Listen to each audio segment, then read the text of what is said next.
Hello friends, আমি কার্তিক আর আপনারা দেখছেন KM tutor channel. KM tutor চ্যানেলের পক্ষ থেকে আপনাদের সকলকে শুভেচ্ছা। ফ্রেন্ডস, আজ আমি একটা ভিডিও নিয়ে তোমাদের সামনে উপস্থিত হয়েছি, যেটা এই মুহূর্তের সব থেকে গুরুত্বপূর্ণ টপিক। সেটা হলো কি, যে এসএলএসটি বা এসএসসি, ডাব্লিউবি এসএলএসটি বা এসএসসি যে এক্সাম, সেই এক্সাম কারা দিতে পারবে আর কারা দিতে পারবে না। অর্থাৎ যে সকল ইন সার্ভিস টিচাররা ছিলেন শুধুমাত্র কি তারাই এক্সামটা দিতে পারবে, বা 16 সালে অর্থাৎ 2016-তে যে সকল 21 থেকে 22 লক্ষ যারা ফর্ম ফিল আপ করেছিলেন তারাই দিতে পারবে, না এখন বর্তমানে সকল স্টুডেন্ট যারা বিএড অলরেডি পাস করেছে বা মাস্টার কমপ্লিট করেছে তারা প্রত্যেকে দিতে পারবে। এই নিয়ে কিন্তু একটা প্রশ্ন ঘোরাফেরা করছে এবং প্রত্যেকেই নিজেদের মত এখানে প্রকাশ করছে। আমাদের সুপ্রিম কোর্ট থেকে যে অর্ডার কপিটা এসেছে সেটা নিশ্চয়ই তোমরা প্রত্যেকেই দেখেছো।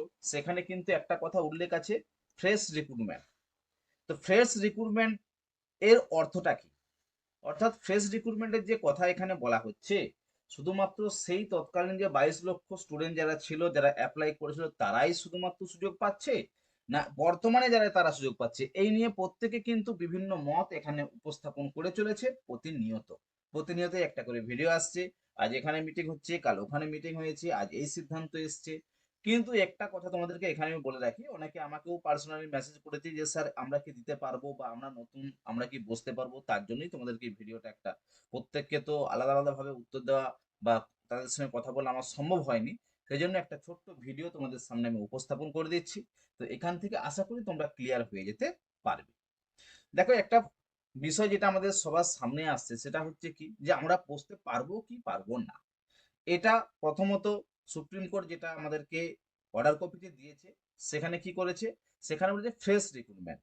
দেখো, ফ্রেশ রিক্রুটমেন্টে যদি অর্থ ধরি আমাদের, সেটা বিভিন্ন রকম অর্থ হতে পারে। ফ্রেশ রিক্রুটমেন্টে সবাই আসতে পারে, কিন্তু এরপরেও কি হবে, আমাদের যে রাজ্য সরকারের যে সকল মধ্যশিক্ষা পর্ষদ থেকে তাদের যে নোটিফিকেশন, অর্থাৎ যে নোটিফিকেশনটি মহামান্য সুপ্রিম কোর্ট বলেছে যে 31শে মে, অর্থাৎ 31 যে মে, তার মধ্যে কিন্তু পাবলিশ করতে বলেছে।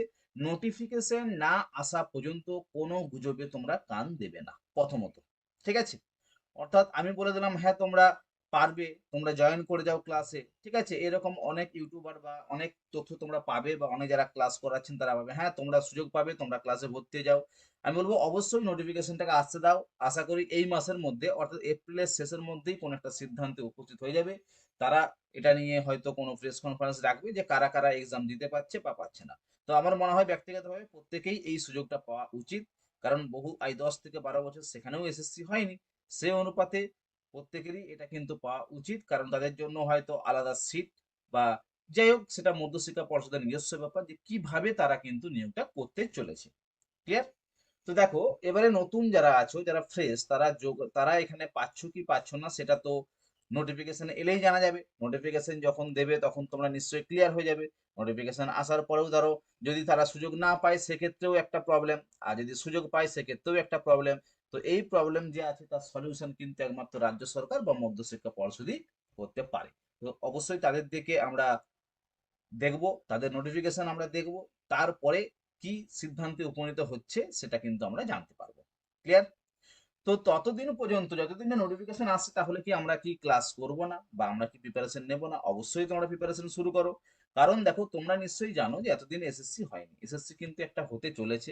তাছাড়া ডাব্লিউবিপিএসসি কিন্তু এক্সাম আমাদের, দেখো ডাব্লিউবিপিএসসি যে তার এক্সাম কিন্তু রিসেন্ট, অর্থাৎ সেপ্টেম্বর মাসে কিন্তু আমাদের হওয়ার একটা সম্ভাবনা আছে, এবং সেখানে ডেটও পাবলিশ হয়ে গেছে ডাব্লিউবিপিএসসি। ঠিক আছে? তো ডাব্লিউবিপিএসসি সেপ্টেম্বরে হয়, আর এখানে দেখো এসএলএসটি বলেছে 31শে ডিসেম্বরের মধ্যে টোটাল যে প্রসেস আছে সেটা ক্লিয়ার করতে। তাহলে সেপ্টেম্বর বা অক্টোবরের মধ্যেই কিন্তু তোমাদের দুটো পরীক্ষা আসতে চলেছে, একটা ডাব্লিউবিএসএলএসটি, ডাব্লিউবিপিএসসি। তো এক্ষেত্রে সিলেবাসটা একটু এদিক সেদিক করে পার্থক্য হয়ে থাকবে, কারণ পিএসসি সিলেবাসটা খুব ছোট, আর এসএলএসটি তার থেকে একটু বড় থাকবে সিলেবাসটা। তো সেই অনুপাতে তোমরা কিন্তু প্রিপারেশন তোমাদের মতো করে শুরু করে নাও। ঠিক আছে? যদি কেউ কোনো জায়গাতে ভর্তি হতে চাও, অবশ্যই তোমরা প্রিপারেশনটা চালিয়ে যাও। দেখো, প্রিপারেশন চালিয়ে তো আমাদেরকে যেতেই হবে, আজ না হলেও কাল আমাদের এক্সাম হবে। কিন্তু যদি আমরা ভাবি যে ফর্মটা আগে বেরিয়ে যাক, ঠিক আছে, তারপরে আমরা প্রিপারেশন শুরু করব, আগে নোটিফিকেশন দেখি, আমি বসতে পারবো কিনা দেখি, তারপরে দেখো ততদিনকে কি হবে বলতো, অনেকটা দেরি হয়ে যাবে। কারণ যেহেতু এতদিন পরীক্ষা হয়নি, সে অনুপাতে যদি আমরা এই জায়গাতে এখন আসি, তো সেক্ষেত্রে কম্পিটিশন লেভেলটা কিন্তু অনেক বেড়ে যাবে। আর কম্পিটিশন লেভেল যেভাবে বাড়ছে, সেভাবে যদি কম্পিটিশন লেভেল বাড়তে থাকে, তাহলে কিন্তু প্রচুর, মানে কি বলবো, র্যাঙ্ক যেটা আছে ঠিক আছে, বা কাট অফ কিন্তু প্রচুর হাই যাবে। এটা কিন্তু শিওর হয়ে দেখো। কারণ যারা সারা বছর ধরে প্রিপারেশন নিচ্ছে, তারা অবশ্যই তোমার থেকে এগিয়ে থাকবে, তাই না?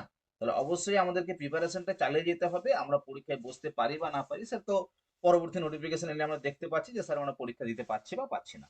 আর যারা পরীক্ষা দিবে তারা তো অলরেডি তারাকে প্রিপারেশন নিতেই হচ্ছে, কারণ এখানে তো স্পষ্ট উল্লেখ করে দিয়েছে WBSLST কিন্তু নতুন বা ফ্রেশ রিক্রুটমেন্টে কিন্তু নিয়োগ হতে চলেছে। অবশ্যই আশা করব আমরা যে যেভাবে স্বচ্ছতাটা যাতে সব ঠিকঠাক ভাবে বজায় থাকে, এটা কিন্তু মেনেই আমরা এগিয়ে যাব বা প্রিপারেশনটা তোমরা নিতে থাকো। আর তোমরা নিশ্চয়ই জানো আমাদের যে কেএম টিউটরস চ্যানেল, সেটা হচ্ছে মূলত সংস্কৃতেরই চ্যানেল। এখানে এনটি ইউজিসি নেট পেপার 1 এবং সংস্কৃত 73 কোডের সংস্কৃত এখানে কিন্তু ক্লাস বা পড়ানো হয়। এছাড়াও আমাদের যে পিএসসির ব্যাচ কিন্তু অলরেডি আমাদের চলছে। ডাব্লিউবিপিএসসির ব্যাচ আমি মোটামুটি 4 মাস হয়ে গেল, ক্লাস কন্টিনিউ চলছে। WBSLST অনেকেই আমাকে মেসেজ করেছে পার্সোনালি, স্যার ক্লাস কবে থেকে শুরু হবে, তাদের জন্য অবশ্যই আমি এই সূচনাটা দিয়ে রাখছি। WBSLST বা এসএসসি সংস্কৃত যেটা একাদশ দ্বাদশ অর্থাৎ পিজিটি যেটাকে বলছি আমরা, ঠিক আছে? কারণ দেখো 9-10-এ তো আমাদের সংস্কৃত নেই, সেজন্য আমাদেরকে একাদশ আর দ্বাদশ, ঠিক আছে, পিজিটি যে এক্সাম, তার প্রিপারেশন কিন্তু আমরা শুরু করতে চলেছি। কবে না, মে মাসের প্রথম সপ্তাহ থেকে। আশা করি মে মাসের প্রথম সপ্তাহ পর্যন্ত তোমাদের যে নোটিফিকেশন, ঠিক আছে, সেই নোটিফিকেশন চলে আসার কথা, যে কারা বসতে পারছে বা পাচ্ছে না। আশা করছি প্রত্যেকেই বসতে পারার একটা সুযোগ বা সেরকমই একটা আলোচনার দিকে যাচ্ছে। তো সেই হিসেবে তোমরা কিন্তু প্রিপারেশনটা, হ্যাঁ, পুরো দমে চালিয়ে যেতে যাও, ঠিক আছে? দেখো এখানে আমাদের যে কোর্সটা চলছে, এখানে আমরা কি পেতে চলেছি না, প্রতিটি টপিক অনুসারে নোটস পাবো এখানে আমরা। অর্থাৎ যে সিলেবাস, সেই সিলেবাস অনুসারে আমাদের কি বলে পিডিএফ নোট আমরা এখানে পাচ্ছি। দেখো লাইভ ভিডিও ক্লাস, অর্থাৎ প্রতি সপ্তাহে 2টো করে লাইভ ক্লাস আমরা পাবো। ক্লাস মিস করে গেলে আমরা কি পাবো, রেকর্ডিং ভিডিও, অর্থাৎ যেই ক্লাসটা আমরা মিস করছি তারই রেকর্ডিংটা কিন্তু আমাদের অ্যাপস এর মধ্যে রয়ে যাচ্ছে, নির্দিষ্ট অ্যাপসে ক্লাস হচ্ছে, রেকর্ডিং। আনলিমিটেড মক টেস্ট, অর্থাৎ প্রতিদিন মানে যেই ক্লাস হচ্ছে তার উপর মক টেস্ট থাকছে। এবং 24x7 সাপোর্ট, মানে যে কোনো সময় তোমার যে কোনো প্রবলেমের ক্ষেত্রে তোমরা কিন্তু সেই সাপোর্টটা এখানে পেতে চলেছো। আর ফোন নাম্বার দেখো 7407083623। ক্লাস করতে চাইলে বা WBSLST লিখে এই নাম্বারে ফোন বা SMS তোমরা হোয়াটসঅ্যাপ করতে পারো। এখান থেকে কিন্তু আমরা, আমাদের যে টিম আছে তারা কিন্তু তোমাদের সাথে কন্ট্যাক্ট করে নেবে, এবং আমাদের মে মাসের প্রথম সপ্তাহ থেকেই কিন্তু ক্লাসটা আমরা শুরু করতে চলেছি, ঠিক আছে? মে মাসের প্রথম সপ্তাহ থেকে, কারণ 4 থেকে 5 মাস তোমরা টাইম পাবে। মে মাসের প্রথম সপ্তাহ থেকে আমাদের WBSLST তার ক্লাস কিন্তু আমরা শুরু করতে চলেছি। তো অবশ্যই যদি আরো বিশদে কিছু জানার থাকে, তোমাদের আমার যে হোয়াটসঅ্যাপ নাম্বার বললাম 7407083623, এই নাম্বারে তোমরা কিন্তু কন্ট্যাক্ট করতে পারো।